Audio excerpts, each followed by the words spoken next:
Chers amis, bien le bonjour.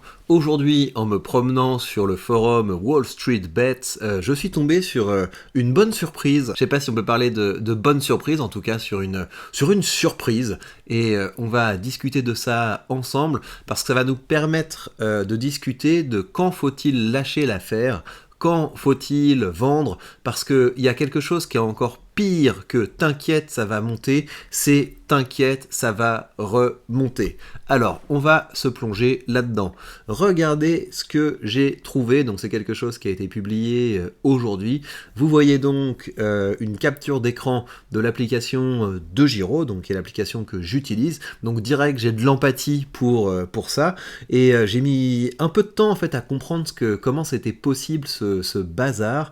Donc on a quelqu'un qui est en moins-value de plus de 11 000 euros. Ça, c'est ce qui lui reste sur son compte. Il lui reste 740 sur son compte, mais cette personne a perdu 11 000 euros. Comment a-t-elle perdu 11 000 euros? En faisant quelque chose qui ressemble à un YOLO dans une entreprise qui s'appelle DroneVolt, et vous allez voir que c'est toute une histoire. Donc vous voyez le prix auquel ça cote aujourd'hui, donc on est sur 0,01, et il l'a acheté à 0,2, donc il s'est fait complètement éclater sur cette ligne, on le voit. Il a perdu 94% de sa mise. Donc comme j'imagine que c'est quelqu'un qui est européen, peut-être même quelqu'un qui est français, on espère qu'il va bien.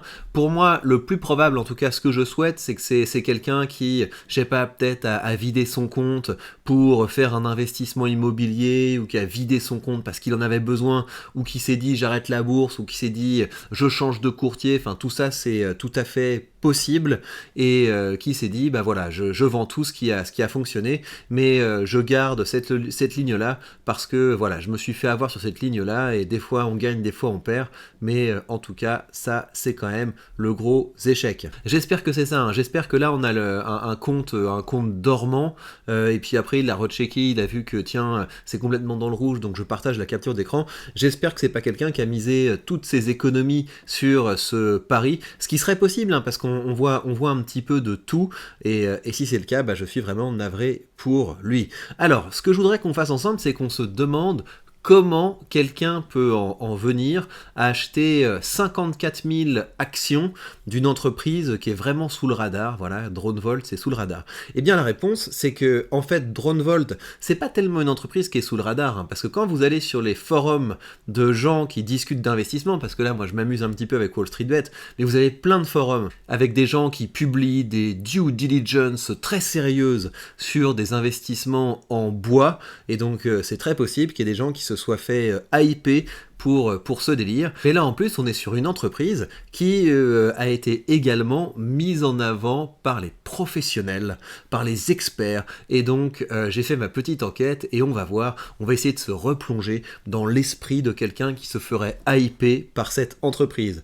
Donc l'objectif c'est de regarder à quoi ressemble un discours qui met en avant comme ça une entreprise en vous disant t'inquiète, c'est l'avenir, et ensuite je vous montrerai comment garder la tête froide, c'est-à-dire en mettant le nez dans les finances d'une entreprise, et comment faire son deuil, à savoir, il y a un moment, il faut se dire, non, là, de toute façon, ce truc est complètement naze, il n'y a absolument rien à en tirer, donc il faut que je sorte le plus vite possible. On a ici une vidéo qui date de 6 ans, sur TV Finance, DroneVolt, le drone civil professionnel, un marché en forte croissance. Donc ça peut être que bien, mais vous allez voir que ça en parlait aussi sur BFM Business. Donc on va regarder ça. J'ai pas regardé cette vidéo, mais je pense que ça va nous envoyer quand même un petit peu de rêve. En direct sur TV Finance et Boursorama, on retrouve notre premier invité du matin, Olivier Gualdoni, PDG de DroneVolt. Olivier, bonjour. Oui, bonjour, et merci beaucoup pour votre invitation. On a le PDG, ça c'est quand même la classe de chez classe. Par ailleurs, beaucoup de sympathie enfin je sais pas si j'ai de la sympathie, mais je trouve ça assez mignon cette chaîne TV Finance, parce que on sent avec le son, etc., que les gens font ça de chez eux. Bah alors, Après, c'est il y a 6 ans, hein, donc peut-être que la qualité était pas super, mais bel effort de faire quelque chose qui ressemble un peu à de la télé comme ça, avec des petites nuances comme ça, des petits effets, alors qu'on sent bien qu'il y a un faux fond et tout ça, donc ok, très cool, on en voit. Nous sommes basés à Villepinte, tout à côté de l'aéroport de Roissy-Charles de Gaulle, et depuis à peu près 1 an, DroneVolt développe des solutions, des drones professionnels civils, les fabrique et assure également la formation et la maintenance. Moi j'ai envie qu'on me vende du rêve là, je veux plus de rêve que ça. À l'étranger, à Katwijk, c'est dans le sud d'Amsterdam. C'est une société qui a développé pendant près de 3 ans un drone qui s'appelle l'Altura Zenith et surtout une caméra qui intègre un module NVIDIA qui est un module d'intelligence artificielle. Ah voilà, là on me vend du rêve. Il y a à la fois le côté drone et s'il y a le côté intelligence artificielle, là c'est que ça peut être que bien. En fait, c'est une caméra que l'on va programmer et que l'on va entraîner à reconnaître un certain nombre de formes. Donc c'est une caméra qui va reconnaître d'elle-même. Ouais, ça vend du rêve. Donc je comprends qu'on commence à se faire un petit peu hyper. Ils ont acheté une entreprise qui a des caméras avec de l'intelligence artificielle dedans. Donc ça peut être que cool. Donc il y a 6 ans, on pouvait se faire un petit peu hyper comme ça par le PDG. Qu'est-ce qui nous vend du rêve il y a 3 ans ? Votre entreprise, elle était importante. C'était important pour vous de la mettre en lumière aujourd'hui. Alors nous parlons aujourd'hui du monde d'après. Ce qu'on a pu voir au cours du confinement, c'est une utilisation massive des drones pour contrôler les populations. Je parlais du contrôle des populations tout à l'heure. Aujourd'hui, les États ont tout un arsenal technologique à leur disposition. Il y a un truc chelou, je sais pas, c'est il a pas l'air content d'être content d'être là, le comptable de chez Drone machin là, et il se retrouve face à Jean-Michel Corda là qui vient, qui lui dit je trouve que c'est une super action parce que le contrôle des populations c'est le futur. Je sais pas, il y a un truc assez marrant. DroneVolt est un fabricant de drones. Alors dans mon livre, je parle effectivement de ça. Regardez par exemple, ça, c'est un drone insecte. C'est chelou, non ? Donc il y a des gens qui se sont fait hyper parce que Jean-David Haddad, agrégé d'économie, a dessiné une abeille drone dans son livre. C'est impressionnant, hein ? Alors je ne pense pas que DroneVolt fabrique ce genre de choses. Pas du tout, pas encore, mais ce genre de choses. On n'en a pas vu là, mais on va en voir à mon avis dans la décennie qui vient. C'est très gênant, donc le gars, là on est vraiment dans t'inquiète c'est le futur. Là on est dans le t'inquiète c'est le futur, donc j'espère que les gens ne se sont pas fait hyper par ce genre de discours. Je suis désolé, je peux pas tellement regarder plus parce que ça me gêne trop. Ce triptyque me gêne trop et j'ai assez peu de résistance au cringe. Première hypothèse, notre ami s'est fait hyper parce qu'on lui a dit t'inquiète les drones c'est le futur. Moi je pense qu'il y a une explication qui est peut-être plus basique et plus crédible que ça, parce qu'avec ça on est quand même sur un penny stock et en fait la promesse des penny stock c'est toujours des trucs du type on se dit ouais bon d'accord ça vaut rien mais imagine ça refait ça, tu vois, imagine tu l'as acheté à 7 cents et le truc bim il fait du 36 cents, tu t'es fait un x5 et ça a quand même de l'allure et donc au fond de toi tu as conscience que c'est un pari et tu mets une petite somme, tu te dis ok bah je vais mettre 100 balles dedans et puis après tu te dis oui mais regarde, imagine que je fasse x4, c'est pas génial, passer de 100 à 400, c'est pas génial, maintenant imagine que je passe de 1000 à 4000, ou mieux, de 10 000 à 40 000, ce serait quand même mieux, et c'est comme ça qu'on peut se retrouver à mettre des cartouches dans des choses qui sont complètement délirantes. Donc notre ami a peut-être acheté dans cette zone-là, donc il faut regarder les moments où ça croise donc ça peut être dans cette zone-là, vu qu'il a un prix moyen aux alentours de 20, donc il a pu acheter vers comme ça 2018, ou alors il a pu acheter dans cette zone-là. Pour moi, c'est quand même plus crédible qu'il ait acheté dans cette zone-là, justement en se disant une boîte qui a été capable de faire un bond comme ça, voilà, elle peut être capable de refaire un petit bond comme ça. D'ailleurs, pourquoi est-ce que le cours de l'action ressemble comme ça à un film d'horreur ? Eh bien, d'une part parce que l'entreprise, j'imagine, n'est pas rentable, mais on ira voir les finances après, mais surtout, quand on voit l'historique de cette entreprise, c'est une entreprise qui n'a pas arrêté de faire des augmentations de capital. Quand vous entendez augmentation de capital, c'est souvent un bon moment moment pour fuir, parce que augmentation de capital, ça veut dire, d'une part, peut-être qu'on a du mal à gérer nos finances, et donc on a besoin de faire venir du capital qui vient pas de nos ventes, mais qui vient de l'extérieur, mais surtout, ça veut dire qu'on va vous diluer. Augmentation de capital, ça veut dire quoi? Ça veut dire qu'on va produire un grand nombre de nouvelles actions, et donc que les actionnaires existants vont se retrouver complètement dilués. Là, on rentre dans l'actualité récente de cette entreprise, et on retrouve notre ami le directeur financier de DroneVolt qui vient justifier son augmentation de capital. Donc on va juste regarder un petit peu pour voir ce à quoi ça ressemble, et après on va mettre le nez dans les finances de l'entreprise pour en tirer les leçons. Doublement du chiffre d'affaires attendu, toujours attendu en 2023. Question qu'on peut se poser, la société elle avait déjà procédé à une augmentation de capital en mars dernier. Pourquoi faire une levée de fonds si peu de temps après? Alors, il y a plusieurs raisons à ça. La première raison, c'est qu'on souhaite vraiment accélérer la constitution de nos stocks, puisque avoir du stock, c'est aussi vendre plus vite et vendre plus rapidement.